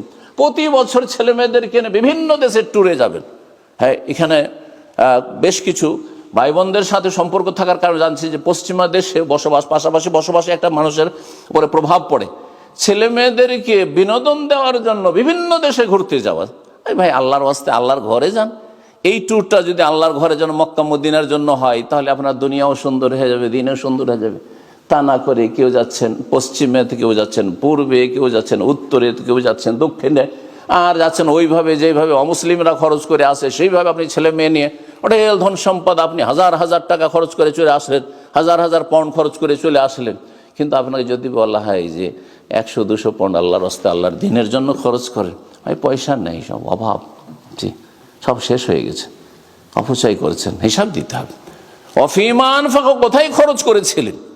এই জন্য তোমাকে পয়দা করেছেন এইসব কাজে, বিনোদনে খরচ করবে, ঠিক আছে, সীমিত আকারে, ঠিক আছে, মাঝে মধ্যে আশেপাশে কোথাও গেলেন, ঠিক আছে। আর যেমনটা বললাম যে এমন বিনোদনে ছেলে মেয়েদেরকে নিয়ে যাবেন যেখানে নিয়ে গেলে তাদের দিনও হয়, দুনিয়াও হয়। আপনি তো সৌদি আরব নিয়ে যান, আর সেখানে নিয়ে যাওয়ার পর মক্কা মদিনায় নিয়ে গিয়ে মাশাআল্লাহ ভালো জায়গায় রাখলেন, ভালো ভালো খাওয়া দাওয়া করলেন, হালাল খেলো সেখানে সুন্দর, আর তারপরে সেখানে একটু আমোদ ফুর্তি করলো ছেলেমেয়েরা বৈধ, আর তারপরে ঘুরে আসলেন, আর রুহানি শান্তি হলো, আপনার রুহের গেজা, রুহের আহারও পেলেন আপনি। আর শরীরের যে চাহিদা রয়েছে মানুষের বিনোদন, একটু হরকতে নড়াচড়া করতে চায় মানুষ, বিনোদন করতে চায়, সেটাও হইলো, দিনও হইলো, দুনিয়া হইলো। আল্লাহর বলছে ওয়ালা তানসা নাসিবাকা মিনাদ দুনিয়া, দুনিয়াতে তোমাদের অংশ আছে, কিছুটা বিনোদন, কিছুটা হালাল, সেটা ভুলে যেও না। কিন্তু এই নয় যে ব্যালেন্সলেস হয়ে যাবেন, এইদিকে যথেষ্ট পরিমাণে খরচ করছেন, আর তারপরে এত অভাব হয়ে যাচ্ছে যে সংসার চালানো মুশকিল হয়ে যাচ্ছে। আর তারপরে দেখা যাচ্ছে যে বিভিন্ন তখন মানুষের দেখা যাচ্ছে যখন অভাব দূর করতে পারছেন না, অভাবের কারণে স্বভাব নষ্ট। আমাদের আঞ্চলিক ভাষাতে একটা কথা আছে, অভাবের কারণে মানুষের কি হয়ে যায়, স্বভাব নষ্ট। তখন মানুষের হক আদায় করতে পারছেন না, বাবা মায়ের হক আদায় করতে পারছেন না, স্ত্রীর হক আদায় করতে পারছেন না, ভাই বোনদের খোঁজ খবরই নিতে পারছেন না, কারণ আপনি এই নিয়ে পেরেশান আছেন, আপনি আর্থিক সংকটে আপনি পেরেশান হয়ে রয়েছেন। তো এমনটা যাতে না হয়, কোথা থেকে ইনকাম করলেন, একটি পয়সা হালাল কেনা সব সময় যেন আপনার চিন্তা থাকে একজন মুমিন হিসাবে। আর কোথায় খরচ করছেন, এই খরচে আল্লাহ সন্তুষ্ট হবে না শয়তান সন্তুষ্ট হবে, এটা আপনাকে চিন্তা করতে হবে। রব্বুল আলামিন যেন তৌফিক দান করেন। হাদিসটি তিরমিজিতে রয়েছে, যেমনটা বললাম। আরেকটি হাদিস তিরমিজি বলি, এবং হাদিসটি হাসান। নবী সাল্লাল্লাহু আলাইহি ওয়াসাল্লাম বলছেন, শেষ ভয়াবহ পরিণাম হারাম ভক্ষণের, হারাম রোজগারের। লা ইয়ারবু লাহবুন, লা ইয়ারবু লাহমুন নাবাতা মিনাস, বিভিন্ন ভাষা দিয়ে রয়েছে, কিছু কিছু শব্দ এর পার্থক্যের সাথে, কিন্তু তিরমিজি যে ভাষার লা ইয়ারবু লাহমুন, কোন গোস্ত যদি বৃদ্ধি পায়, মানে শরীরের ওজন বাড়লো, শরীরের গ্রোথ হলো, আপনার ছেলে মেয়েদের বা আপনার এই যে শরীরে খাবার দাবার খেয়ে, সেটা যদি নাবাতা মিনাস হতে হারাম ভক্ষণের মাধ্যমে হয়ে থাকে, হারাম রোজগার করেছেন, হারাম খেয়েছেন, হারাম ভোগ করেছেন, হারাম পান করেছেন, যার ফলে শরীরে রক্ত মাংস তৈরি হয়েছে, তাহলে কি হবে, ইল্লা কানাতিন নারু আউলা বিহি, আখিরাতে হাসর মাঠে জাহান্নামের আগুন সেই রক্ত মাংসের শরীরের হকদার বেশি হবে। তার মানে জাহান্নামে যাওয়ার সম্ভাবনা বেশি রয়েছে, জাহান্নামে যাওয়ার সম্ভাবনা বেশি রয়েছে। কি করলে, যদি আপনার শরীরে রক্ত মাংস হারাম খেয়ে তৈরি হয়, আপনার স্ত্রী ছেলে মেয়েদের যদি রক্ত মাংস তৈরি হয়, গ্রোথ হয় হারাম খেয়ে, তাহলে জাহান্নাম সেই শরীরের বেশি হক রাখে। রাসূলুল্লাহ সাল্লাল্লাহু আলাইহি ওয়াসাল্লামের হাদিস। আল্লাহ রাব্বুল যেন আমাদেরকে জাহান্নামের আগুন থেকে রক্ষা করেন, এবং জাহান্নাম থেকে বাঁচার জন্য চেষ্টা থাকতে হবে, জাহান্নামের ভয় থাকতে হবে। ইমাম ইবনুল কাইয়িম রাহিমাহুল্লাহ এছাড়া অন্যান্য ওলামাদের থেকে কথাটি বর্ণনা হয়ে এসছে, তারা উল্লেখ করেছেন যে একজন মানুষ দুইবার করে ভয়ে ভীত হবে না। একজনের অন্তরে, এক মানুষের অন্তরে দুইবার ভয় প্রবেশ করবে না। কি অর্থ? এর অর্থ হচ্ছে দুনিয়াতে যদি আল্লাহর আযাবকে ভয় করে, জাহান্নামকে ভয় করে, হারাম কাজ করব, হারাম ভক্ষণ করব, তাহলে জাহান্নামে যদি এই ভয় যদি অন্তরে দুনিয়াতে থাকে, ফরজ সালাত ছাড়বো, ফরজ আদায় করব না, জাহান্নামে যেতে হবে, এই ভয় যদি দুনিয়াতে থাকে, দুনিয়াতে যে ভয় করেছে, আখিরাতে ফালা খাউফুন আলাইহিম ওয়ালা হুম ইয়াহজান, কোনো ভয় থাকবে না, কোনো দুশ্চিন্তা থাকবে, টেনশন থাকবে না যে জাহান্নামে যাব নাকি, কি হবে কি হবে।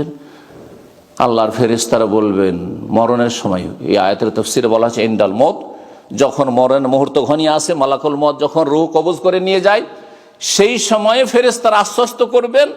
আর হাসরের মাঠেও দলে দলে ফেরেশতারা এসে আশ্বস্ত করবেন যে আল্লাহ তাখাফু ওয়ালা তাহজানু, কোনো ভয় করিও না, কোনো চিন্তা করিও না। কখন?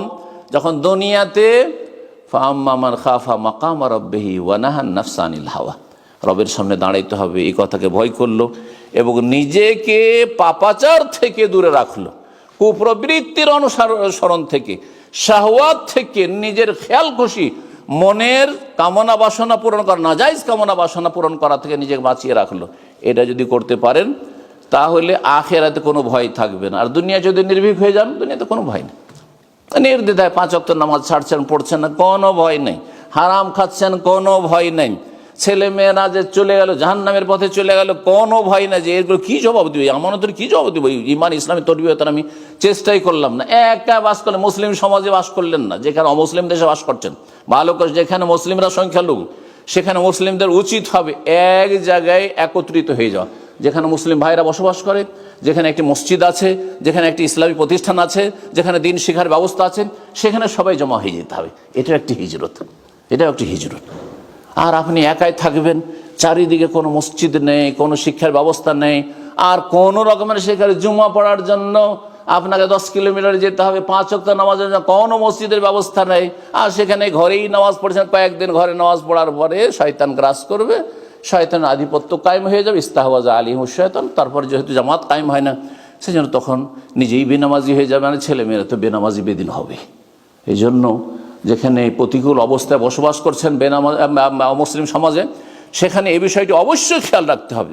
আর আলহামদুলিল্লাহ এই বিষয়টি আমি বিশেষ করে আপনাদেরকে খুশি করার জন্য বাস্তব অভিজ্ঞতায় বলছি যে যারা আপনার বিশেষ করে এখানে তো মেজরিটি সিলেটের ভাইদের, তাই না, এরা কিন্তু কাছাকাছি একটা সামাজিকতা আছে, মানে সমাজের কাছাকাছি বসবাস চেষ্টা করে। এতে লাভটা কি? এতে লাভ একটা আছে, আমাদের সমাজে অধিকাংশ মানুষরা সমাজের ভয়ে গুনাহ থেকে বাঁচে, এটা অস্বীকার করার কিছু নেই। সমাজে কি বলবে, লোকে জানলে কি বলবে, এই গ্রামে কেমন করে মুখ দেখাবো, এই সমাজে কি করে মুখ দেখাবো, তাই না? সমাজের ভয় বেশি কাজ করে আল্লাহর ভয়ের চাইতে। কিন্তু যখন আপনি একা এমন এলাকায় চলে যাবেন যেখানে আপনাকে এলাকার কেউ চেনে না, বাংলা ভাষাভাষী কেউ চেনে না, তাহলে সেখানে গিয়ে পাপ করতে কোনো বাধা নেই, কোনো লজ্জা, কারণ মানুষের লজ্জা সেখানে কোনো লজ্জা নেই, কারণ কোনো সামাজিকতা নেই। এই জন্য কমপক্ষে আপনি হয়তো আল্লাহকে ভয় করছেন, কিন্তু আপনার ছেলেমেয়েরা আল্লাহকে ভয় করে না, সমাজকে ভয় করে, সমাজকে ভয় করে। সুতরাং মুসলিম সমাজে বসবাস করলে অনেকটা পাপ থেকে বেঁচে থাকার জন্য আপনার সহযোগী হবে এবং পাপ থেকে নিজেকে, নিজের ছেলে মেয়েদেরকে বাঁচাইতে পারবেন। আল্লাহ রাব্বানা যেন তৌফিক দান করেন। ধন সম্পদ বড় ফিতনা, ধন সম্পদ বড় ফিতনা। সময় কাছে এসছে না, আছে? ধন সম্পদ বড় ফিতনা। নবী সাল্লাল্লাহু আলাইহি ওয়াসাল্লাম একটি হাদিস তিরমিজিতে রয়েছে, হাদিসটি সহিহ, ইন্না লিকুল্লি উম্মাতিন ফিতনা, প্রত্যেক উম্মতের এক একটি ফিতনা ছিল। যেন বনি ইসরাইলদের, ইহুদি নাসারাদের যুগে বড় ফিতনা ছিল নারী ফিতনা, সেটা আমাদের এই জামানা তো অ্যাড হয়েছে, মানে ওই ফিতনা আমাদেরও আছে।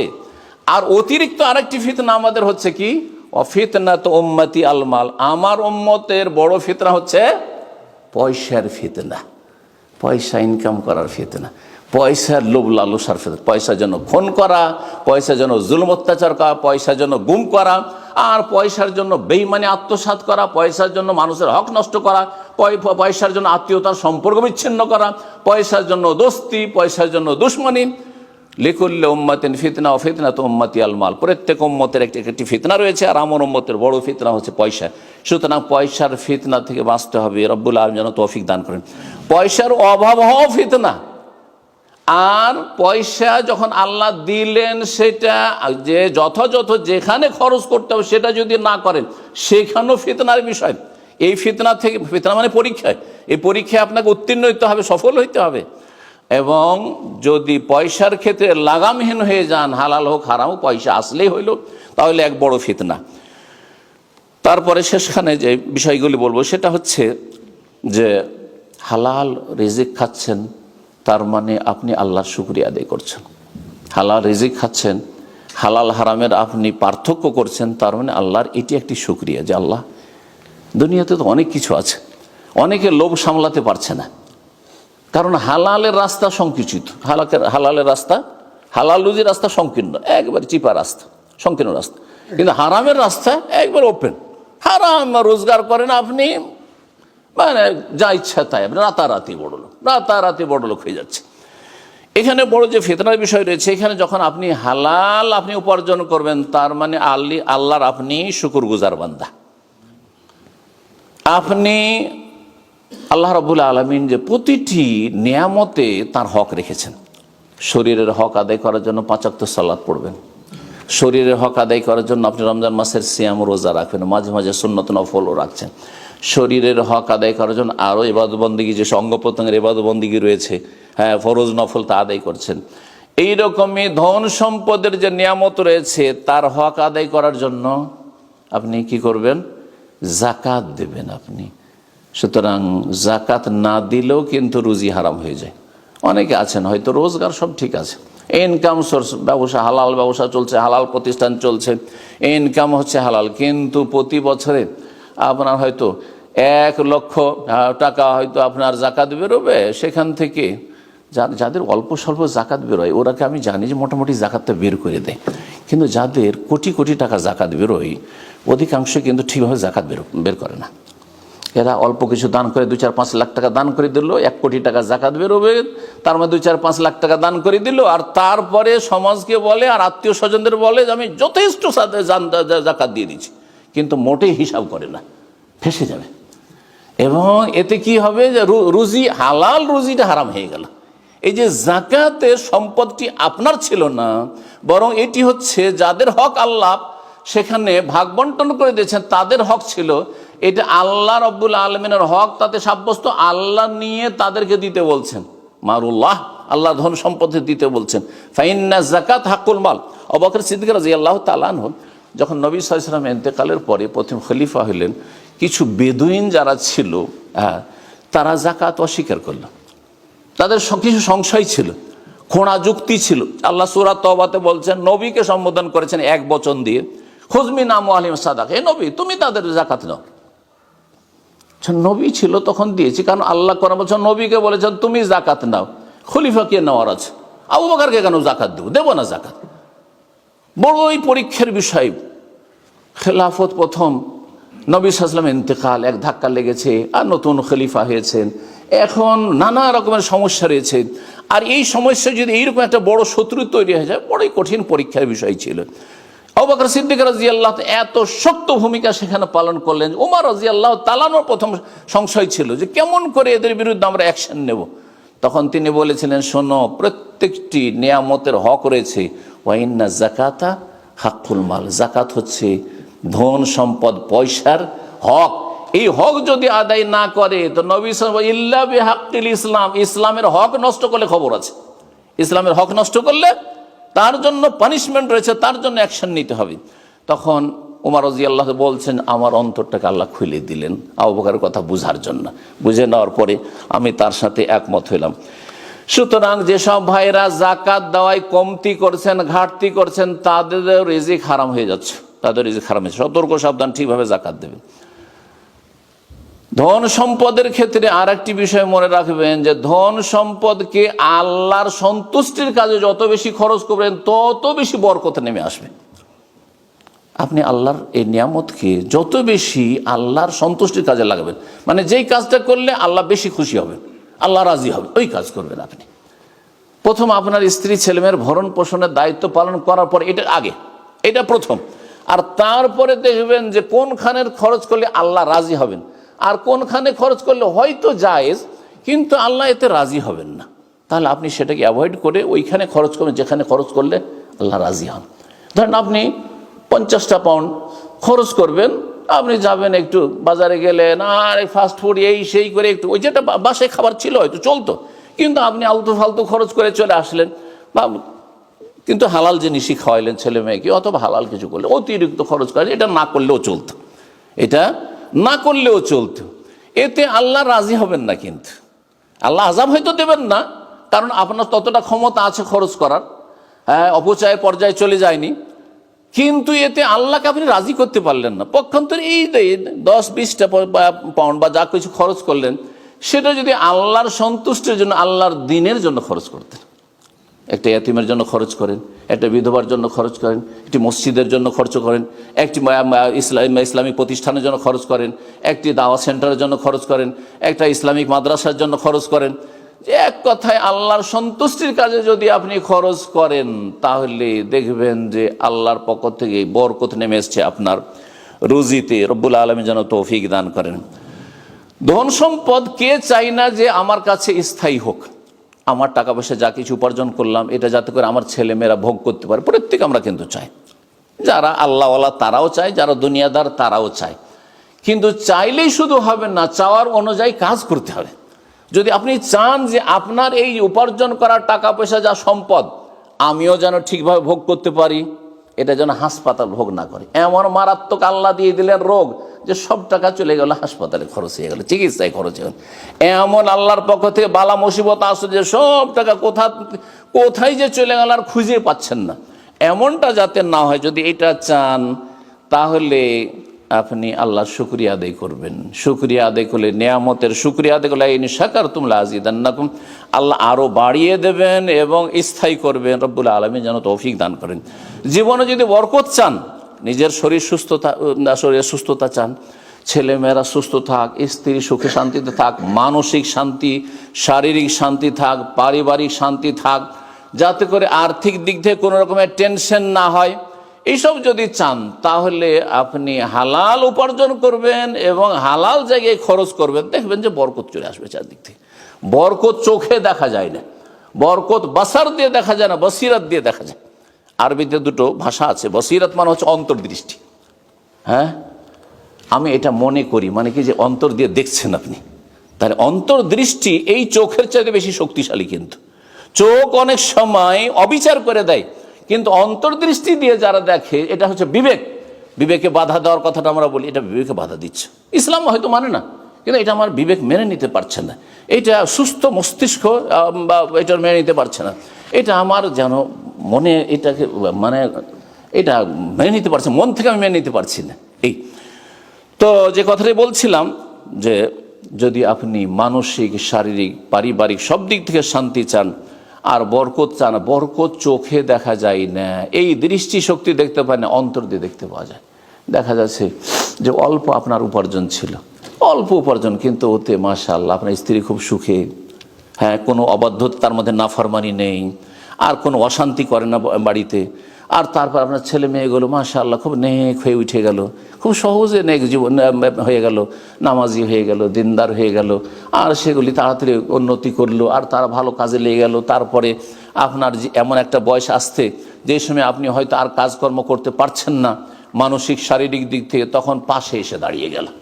কিন্তু আপনি অনেক ধন সম্পদ উপার্জন করলেন, আর হারাম পন্থায় যখন উপার্জন করলেন, তখন ছেলেমেয়েরা এমন খারাপ হয়ে যাবে যে তাদের কাছে যে বড় আশা করেছিলেন কাজে আসবে না। এই জন্য দেখা যাচ্ছে অধিকাংশ বৃদ্ধাশ্রমে, যে হোম কেয়ার, বৃদ্ধাশ্রমে যেসব লোকেরা থাকে, গরিবের বাবা মা থাকে না। এগুলো তো গরিবের বাবা মা থাকে না, খুব শিক্ষিত লোকেদের বাবা মা থাকে, আর খুব পয়সাওয়ালাদের বাবা মারা থাকে। কারণটা কি? কারণ হচ্ছে বরকত। তাদের জীবনে বরকত নেই, বরকতহীন জীবন। রব্বুল আলামিন যেন আমাদেরকে শান্তি দান করেন এবং সার্বিক দিক থেকে আল্লাহ সুখে রাখেন এবং বরকত দান করেন। ওয়ালাউ আন্না আহলাল কুরআ আমানু ওয়াত্তাকাউ লাফাতাহনা আলাইহিম বারাকাতিম মিনাস সামাই ওয়াল আরদ।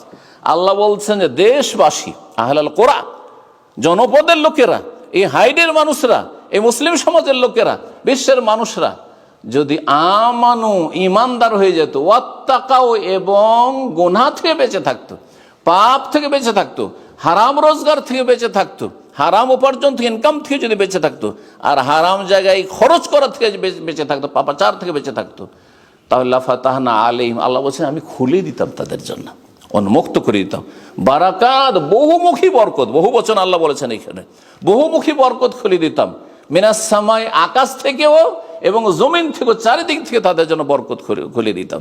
আল্লাহ রাব্বুল আলামিন যেন আমাদেরকে ঈমান ইয়াকিনে মজবুত হওয়ার তৌফিক দান করেন এবং সে অনুযায়ী আমল করার তৌফিক দান করেন, নেক আমলের তৌফিক দান করেন, ছেলে মেয়েদেরকে আল্লাহ রাব্বুল নেকভাবে গড়া যেন সহজ করে দেন, ভালো ইমানি তরবিয়তে তৌফিক দান করেন, রুজিতে যেন বরকত দান করেন এবং আল্লাহ রাব্বুল আলামিন দুনিয়াকে যেন আমাদের মুখ্য টার্গেট না বানিয়ে দেন। নবী সাল্লাল্লাহু আলাইহি ওয়াসাল্লাম একটি দোয়া আছে, ওয়ালা তাজালিদ দুনিয়া আকবার হাম্মেনা ওয়ালা মাবলাগা ইলমেনা, আল্লাহ আমাদের দুনিয়াটাকে এক নম্বর টার্গেট বানিয়ে দিও না, আমাদের টার্গেট যেন আখিরাত হয়, আমাদের টার্গেট যেন জান্নাত হয়।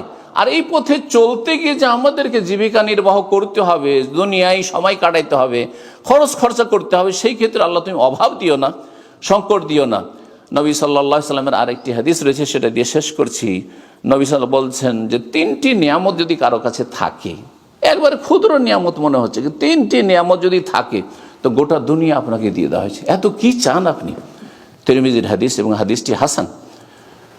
মান আসবাহা মিনকুম আমিনান ফি সিরবি, তোমাদের মধ্যে কেউ যদি বাড়িতে নিরাপদ থাকে, এখানে বসে আছেন, কোনো টেনশন নেই যে কোনো জায়গা থেকে কোনো দুশ্মন এসে অ্যাটাক করবে, শান্তিতে বসে আছে, বাসায় আছেন, খুব শান্তিতে আছেন, আপনি যে কাজের জায়গায় আছেন, যেখানে আছেন, হ্যাঁ যেখানে কাজ করছেন, আপনি ডিউটি করছেন অথবা ব্যবসা করছেন, দোকানপাটে আছেন, আপনি শান্তিতে আছেন। আমিনান ফি সিরবিহি, নিজের বাসাতে যেই ব্যক্তি নিরাপত্তার সাথে, সিকিউরিটির সাথে আছে, মুআফান ফি জাসাদিহি, আর শরীরটা সুস্থ আছে, শরীরটা সুস্থ, চলতে ফিরতে কোনো অসুবিধা হয় না, সুন্দর চলাফেরা করছেন, সুন্দর খাওয়া দাওয়া করছেন, সুন্দর আপনি নিজের দৈনন্দিন কাজকর্ম দিন দুনিয়া দুটোই করতে পারছেন, হ্যাঁ আল্লাহর ইবাদত করছেন আর দুনিয়াও করছেন, আপনি পরিবারের দায়িত্ব পালন করছেন। মুআফান ফি জাসাদিহি, শরীরটাও সুস্থ রেখেছেন আল্লাহ রাব্বুল আলামিন, কিছু নেই, এই শুধু দুটো, বাড়িটা নিরাপদ, যেখানে থাকছেন নিরাপদ, আপনি কোনো রকমের রিস্ক নেই, আর শরীরটা সুস্থ রয়েছে। আর কি রয়েছে, ওয়াইন্দাহু কুতু ইয়াউমিহি, তার কাছে তার একদিনে শুধু খাবার আছে। আমাদের এমন কোনো লোক পাবেন না যে শুধু কালকের খাবার আছে, পরশু কি খাবেন তা নেই, আছে এরকম লোক আজকালকার জামানায় খুঁজে পাবেন না আপনি। এক সময় ছিল যে ওই সকালবেলা কিছু নেই, সন্ধ্যাবেলা দিন মজুর করবে, তারপরে নিয়ে এসে তখন ভাত রান্না শুরু হবে আর খাবে, গরিবদের বাড়ি, এরকমটা গ্রাম অঞ্চলে দেখা গেছে। কিন্তু এখন নেই, কোথাও নেই, গরিব দেশেও নেই, দেশেও পাবেন না খুঁজে হয়তো, ইল্লা মাশাআল্লাহ। ইনদাহু কুত, একদিনে যদি খাবার, ব্যাংক ব্যালেন্সের কোনো প্রয়োজন নেই, আর আপনার কাছে 200-500 পাউন্ড থাকতে হবে, কোনো প্রয়োজন নেই, একদিনের খাবার শুধু আছে। আজকে যেন চিন্তা না থাকে সকালে আমার ছেলে মেয়েরা কি নাস্তা করবে, দুপুরে কি খাবে, রাত্রে কি, কালকের দিনে কি, এই চিন্তা নেই, কালকের ব্যবস্থা আছে। আবার কালকের দিনে রুজি রোজগারে বেরোবেন আপনি পাখির মতো, আর তারপরে ফিরে আসবেন, দেখবেন যে পরশু জুমার দিনের ব্যবস্থা হয়ে গেছে, আবার তারপরে দেখে দেবে শনিবারের ব্যবস্থা হয়ে গেছে। যদি এইভাবে জীবন যাপন করে নিতে পারেন, ফাকান্নামা হিজাত লাহুদ দুনিয়া বিহাযাফিরিহা, তাহলে তার জন্য দুনিয়া যেন জমা করে দেওয়া হয়েছে, দুনিয়া তার জন্য এক জায়গায় যেন একত্রিত। কি চান আর দুনিয়া থেকে, কি নিয়ে যাবেন? কবরে কিছু নিয়ে যেতে পারবেন? কিছু তো নিয়ে যেতে পারবেন, সব তো ছেড়ে যাবেন, আর সব তো অন্যের। আপনি যেটা খেলেন, আকালতা ফাফনাইতা বলছেন, খেলেন শেষ, লোডিং আনলোডিং শেষ হয়ে গেল। লাবিস্তা ফাবলাইতা, কাপড় এখন নতুন মনে হচ্ছে, কয়েকদিন পরে পুরাতন ছিঁড়ে যাবে। ও তাসাদ্দাকতা ফামজাইতা, যদি দান খেরাত করতে পারো তাহলে আল্লাহর কাছে পৌঁছে দিয়েছো, সেটাই কিন্তু তোমার কাজে আসবে, আর কিছু কাজে আসবে না। বাকিগুলি হাল্লাকা মিন মালিকা, এগুলো তোমার ধন সম্পদ, তুমি এখনই মারা যাবে, তোমার এটিএম আর এই সেই। আজকাল আমি অনেক জায়গার খবর পাই, প্রথম মারা গেছে, বাবা মারা গেছে, ছেলে মেয়েরা ছোটাছুটি করছে কোনখানে কোন এটিএম আছে, আর কোন এটিএম দিয়ে কত টাকা ব্যালেন্স কোন ব্যাংক আছে, শুধু এগুলি খুঁজছে, অথচ বাবার লাশ পড়ে আছে। বুঝতে পেরেছেন? তাহলে কোনো কিছু কাজে আসবে না, শুধু কাজে আসবে ওইটুকু যেটুকু আল্লাহর কাছে পাঠাতে পেরেছেন। রব্বুল আলামিন যেন আমাদের রুজিতে বরকত দান করেন, আপনাদের রুজিতে বরকত দান করেন, যেখানে আছেন আল্লাহ যেন ভালো রাখেন, সার্বিক নিরাপত্তা দান করেন, পারিবারিক শান্তি দান করেন, আর্থিক সুখ শান্তি দান করেন, রিজিকে বরকত দান করেন, দুনিয়া আখিরাতের সার্বিক কল্যাণ দান করেন। রব্বানা আতিনা ফিদ দুনিয়া হাসানা ওয়া ফিল আখিরাতি হাসানা ওয়া কিনা আযাবান নার। ওয়া সাল্লাল্লাহু সাল্লাম নবিয়ানা মুহাম্মদ ওয়া আলা আলিহি ওয়া সাহবিহি আজমাইন।